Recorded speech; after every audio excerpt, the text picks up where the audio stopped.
بسم اللہ الرحمن الرحیم۔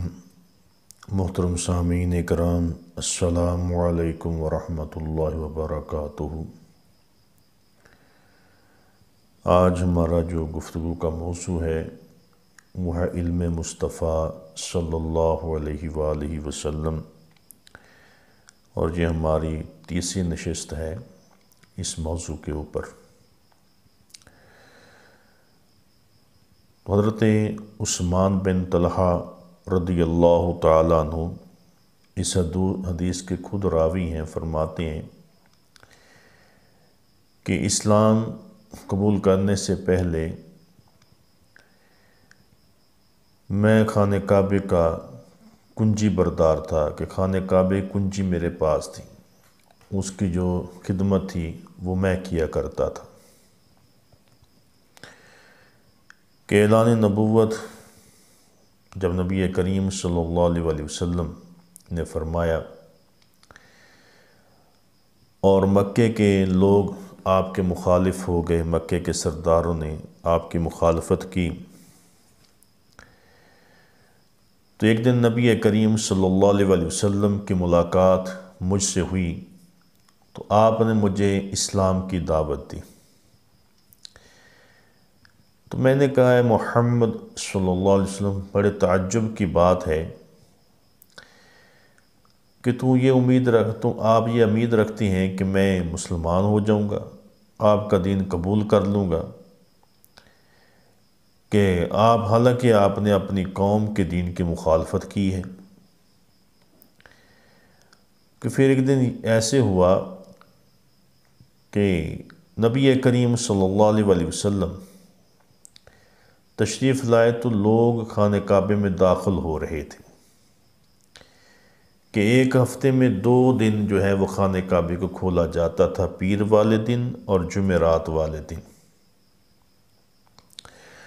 جب نبی کریم صلی اللہ علیہ وسلم تشریف لائے تو میں نے آپ کو اندر داخل نہیں ہونے دیا،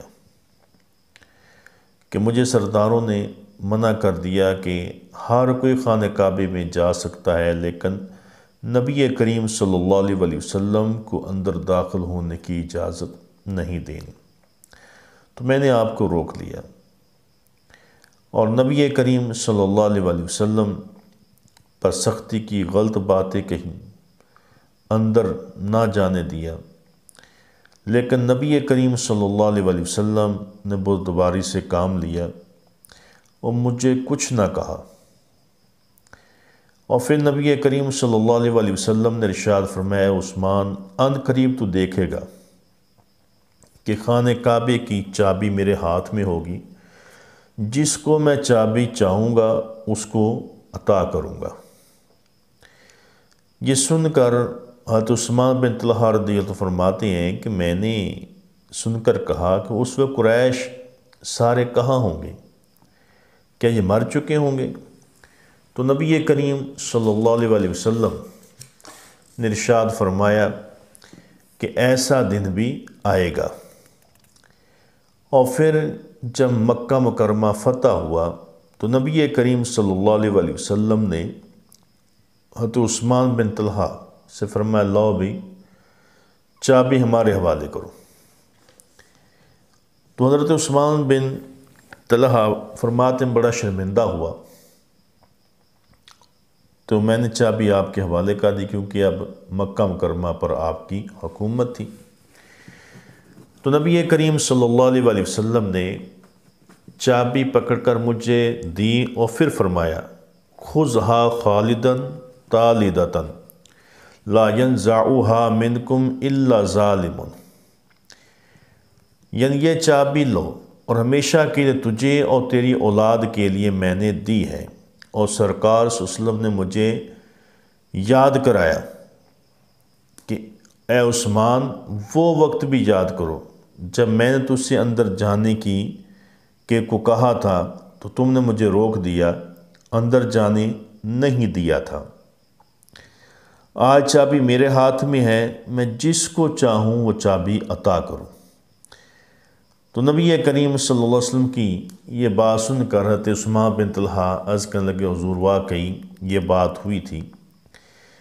اور مجھے یاد ہے اور پھر حضرت عثمان بن طلحہ نبی کریم صلی اللہ علیہ وسلم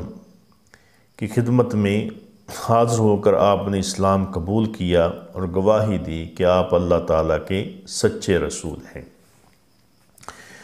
اور اس حدیث مبارکہ کو امام جلال الدین سیوطی رحمۃ اللہ علیہ نے خصائص کبریٰ کے اندر جلد نمبر 1 صفحہ 267 پر نقل کیا ہے۔ اب اس حدیث مبارکہ سے پتہ چلتا ہے کہ نبی کریم صلی اللہ علیہ وسلم کو اللہ رب العزت نے اتنا وسیع علم عطا فرمایا کہ آپ کو موجودہ وقت کا بھی علم ہے اور آنے والے وقت کا بھی علم ہے کہ آنے والے وقت میں کیا ہوگا۔ اسی وجہ حضرت عثمان بن طلحہ جب آپ کو روکا تو آپ فرمائے ایک دن وہ بھی آئے گا جس دن چابی میرے ہاتھ میں ہوگی۔ اور پھر کئی سال گزر گئے، جب مکہ مکرمہ فتح ہوا چابی حضور کے ہاتھ میں تھی، فرمایا عثمان بن طلحہ اس دن تو نے مجھے روکا تھا، آج دیکھ چابی میرے ہاتھ میں، اب میں جس کو چاہوں عطا کر دوں۔ تو یہ نبی کریم صلی اللہ علیہ وسلم کا علم مبارک ہے کہ اللہ رب العزت نے آپ کو اتنا علم عطا فرمایا ہے۔ آپ اللہ کے عطا کردہ علم سے موجودہ زمانے کی بھی خبر رکھتے ہیں، آنے والے زمانے کی بھی خبریں رکھتے ہیں، اور گزرے زمانے کی خبریں بھی آپ بیان فرماتے ہیں۔ اور اسی طرح حضرت سیدنا انس رضی اللہ تعالیٰ عنہ فرماتے ہیں کہ میں منی میں شاہ کونین صلی اللہ علیہ وسلم کی خدمت میں بیٹھا تھا کہ 2 شخص حاضر ہوئے، ایک ثقفی تھا اور ایک انصاری، اور دونوں نے عرض کی یا رسول اللہ صلی اللہ علیہ وسلم، ہم آپ سے کچھ مسائل پوچھنے آئے ہیں۔ یہ سن کر نبی کریم صلی اللہ علیہ وسلم نے ارشاد فرمایا اگر تم چاہو تو میں تمہارے سوال بھی بتا دوں اور جواب بھی بتا دوں، اور اگر چاہو تو میں خاموش رہتا ہوں، تم اپنے اپنے سوال کرو اور میں اس کا جواب دوں گا۔ ان دونوں حضرات نے عرض کی یا رسول اللہ اگر آپ ہمارے سوال بھی خود بتا دیں اور ان کے جواب بھی دیں تو اس سے ہمارا ایمان اور مضبوط ہو جائے گا۔ تو نبی کریم صلی اللہ علیہ وسلم نے ثقفی صحابی کو فرمایا کہ تو مجھ سے پوچھنے آیا ہے کہ رات نماز تہجد کے متعلق، رکوع کے متعلق، نیز سجدے کے متعلق اور روزے کے متعلق اور غسل جنابت کے متعلق۔ انصاری صحابی رضی اللہ تعالیٰ عنہ آپ نے فرماتے ہیں کہ میں نے جب یہ باتیں سنی تو میں حیران ہو گیا کہ جو باتیں میں پوچھنے آیا تھا، جن جن سوال کا میں ذکر کر گیا تھا، یہ سوال میں حضور سے پوچھوں گا، حضور نے وہ سارے سوال بیان فرما دیے۔ پہلے سوال بیان کیے، پھر ساتھ ان کے جوابات بھی ارشاد فرما دیے کہ اس کا یہ جواب ہے، اس کا یہ جواب ہے اور اس کا یہ جواب ہے۔ اور جب آپ نے یہ بیان فرمایا تو انصاری صحابی کو فرمایا کہ تم مجھ سے پوچھنے آئے تھے کہ اپنے گھر سے نکل کر بیت اللہ شریف تک جانے کا ثواب کتنا ہے، اور پھر عرفات میں وقوف کا ثواب کتنا ہے، اور پھر سر منڈانے کا ثواب کتنا ہے، اور کنکریاں مارنے کا ثواب کتنا ہے، پھر طواف زیارت کا ثواب کتنا ہے۔ آج یہ سن کر دونوں حضرات نبی کریم صلی اللہ علیہ وسلم کے قدموں میں گر گئے، عرض کی یا رسول اللہ صلی اللہ علیہ وسلم آپ نے سچ فرمایا ہے کہ ہم یہی سوال لے کر آئے تھے، اور آپ نے ان کے بہترین ہمیں جواب دے دیے ہیں، اب ہم اسی کے مطابق عمل کریں گے۔ تو اس حدیث مبارکہ میں بھی نبی کریم صلی اللہ علیہ وسلم نے وہ 2 صحابہ جو حضور سے پوچھنے آئے ہیں، سوال پوچھنے آئے تھے، تو آپ نے ان کے دلوں کے اندر جو سوال چھپے تھے وہ بھی بتا دیے اور ان کا پھر جواب بھی بتا دیا۔ اور اس حدیث مبارکہ جو ہے حجت اللہ علی العالمین صفحہ 510 پر موجود ہے کہ نبی کریم صلی اللہ علیہ وسلم کا جو علم مبارک ہے وہ اتنا وسیع ہے کہ کوئی شخص جو ہے اس کا اندازہ بیان نہیں کر سکتا، اندازہ نہیں لگا سکتا۔ اور اسی طرح سیدنا ابو ہریرہ رضی اللہ تعالی نے فرمایا کہ صحابہ اکرام رضوان علیہم اجمعین کا طریقہ کار یہ تھا کہ جب بھی کوئی سائل مسئلہ پوچھے اسے کھانا کھلاتے تھے۔ ایک دن مجھے سخت بھوک لگی، میں مسجد کے باہر مسجد کے رستے پر بیٹھ گیا کہ جو صحابی مسجد سے نکلتا میں اس سے مسائل اور آیات مبارکہ پوچھتا، مگر کسی نے بھی مجھے کھانے کی دعوت نہ دی۔ میں پریشان ہو گیا کہ آج کیا معاملہ ہے۔ اتنے میں جانب دو عالم صلی اللہ علیہ وسلم تشریف لائے اور مجھے دیکھ کر مسکرائے تو فرمایا ابو ہریرہ آ میرے ساتھ آ جا۔ حضور سید العالمین صلی اللہ علیہ وسلم اپنے در دولت پر جلوہ گر ہوئے تو سرکار صلی اللہ علیہ وسلم کی خدمت میں ہدیے کا دودھ پیش کیا گیا تو میں دیکھ کر خوش ہو گیا، مگر ہوا یوں کہ دربار رسالت معاب صلی اللہ علیہ وسلم سے فرمان جاری ہوا، اے ابو ہریرہ اہل صفہ کو بلا لاؤ۔ یہ سن کر میں نے دل میں سوچا کہ ایک پیالہ دودھ کا ہے اور سب اہل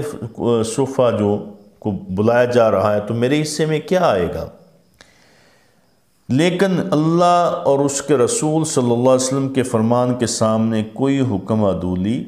نہیں تھی، اور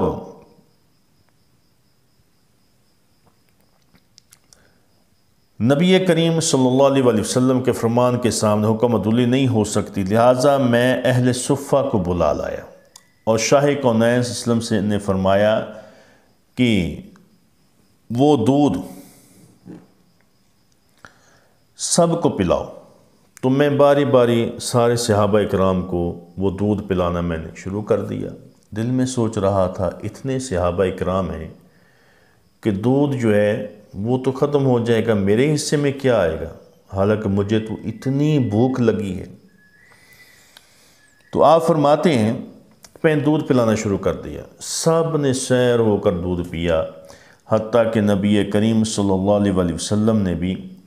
دودھ سیر ہو کر پیا اور پھر فرمایا اے ابو ہریرہ اب تم پیو۔ میں نے بھی سیر ہو کر پیا۔ آپ نے پھر فرمایا کہ اور پیو، میں نے اور پیا۔ پھر فرمایا کہ اور پیو، تو میں نے عرض کی یا رسول اللہ صلی اللہ علیہ وسلم اب اور کی پیٹ میں گنجائش ہی نہیں ہے کہ میرا پیٹ جو ہے وہ دودھ سے بھر گیا ہے، اب اس سے زیادہ میں نہیں پی سکتا۔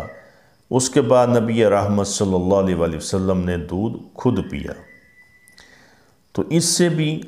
پتہ چلتا ہے کہ نبی کریم صلی اللہ علیہ وسلم آپ کی اتنی برکت ہے، آپ کے ہاتھوں میں اتنی برکت ہے کہ جس پیالے کو آپ کا ہاتھ مبارک مس کر جائے، چھو جائے، تو کئی صحابہ اکرام اس سے سیر ہو کر پیتے ہیں لیکن وہ ختم نہیں ہوتا۔ تو ابو ہریرہ فرماتے ہیں کہ سب سے آخر میں نے اس دودھ کے پیالے کو پیا حتیٰ کہ میرا پیٹ ہی بھر گیا، اور حضور بار بار فرماتے ابو ہریرہ اور پیو اور پیو اور پیو۔ میں نے اس کی حضور اب گنجائش نہیں ہے کہ دودھ پھر ویسے کا ویسے ہی تھا جیسے پہلے تھا، اور اتنے صحابہ نے اس کو پی لیا تھا۔ تو یہ نبی کریم صلی اللہ علیہ وسلم کی برکت تھی کہ ایک دودھ کا پیالہ کئی صحابہ اکرام پیٹ بھر کر پی رہے ہیں۔ اور اس طرح نبی کریم رؤوف الرحیم صلی اللہ علیہ وسلم حضرت سیدنا ابو ہریرہ رضی اللہ تعالیٰ عنہ فرماتے ہیں کہ شاہ کونین صلی اللہ علیہ وسلم نے فرمایا کہ میرے پاس جبریل امین حاضر ہوئے اور میرا ہاتھ پکڑ کر مجھے جنت کا وہ دروازہ دکھایا جس دروازے سے میری امت جنت میں داخل ہوگی۔ یہ سن کر سیدنا صدیق اکبر رضی اللہ تعالیٰ نے عرض کی یا رسول اللہ صلی اللہ علیہ وسلم میرا شوق ہے کہ میں بھی آپ کے ساتھ وہاں ہوتا اور اس کو دیکھتا۔ اس عرض پر جانب عالم صلی اللہ علیہ وسلم نے ارشاد فرمایا اے ابو بکر میری امت میں سب سے پہلے جنت میں تم داخل ہوگے۔ اور اس حدیث مبارک کو ابو داؤد جلد نمبر 2 صفحہ 284، مشکاۃ شریف صفحہ 56 پر یہ حدیث مبارکہ موجود ہے۔ اب اس حدیث مبارکہ میں بھی نبی کریم صلی اللہ علیہ وسلم نے پہلے تو جنت کے دروازے کی خوشخبری سنائی، جہاں سے ساری امت جو جنت میں داخل ہوگی، اور پھر اس کے بعد آپ نے فرمایا ابو بکر میری امت میں سب سے پہلے تم جنت میں داخل کیے جاؤ گے۔ تو پتہ چلا کہ نبی کریم صلی اللہ علیہ وسلم کو اللہ رب العزت نے اتنا علم عطا فرما دیا ہے کہ آپ سب کچھ دیکھ بھی رہے ہیں، جانتے بھی ہیں کہ جنت میں سب سے پہلے کون جائے گا۔ اس لیے حضور نے فرمایا ابو بکر جنت میری امت میں سے جنت میں سب سے پہلے تم جنت میں داخل کیے جاؤ گے۔ تو اس حدیث مبارکہ سے بھی نبی کریم صلی اللہ علیہ وسلم کے علم مبارک کا پتہ چلتا ہے کہ آپ کو اللہ رب العزت نے کتنا عظیم علم عطا فرمایا۔ تو نبی کریم صلی اللہ علیہ وسلم کا جو علم مبارک ہے بے مثل ہے، بے مثال ہے۔ اللہ رب العزت نے اتنا علم آپ کو عطا کیا، اتنا علم عطا کیا کہ آپ ہر چیز کے ظاہر کو بھی جانتے ہیں، اس کے باطن کو بھی جانتے ہیں۔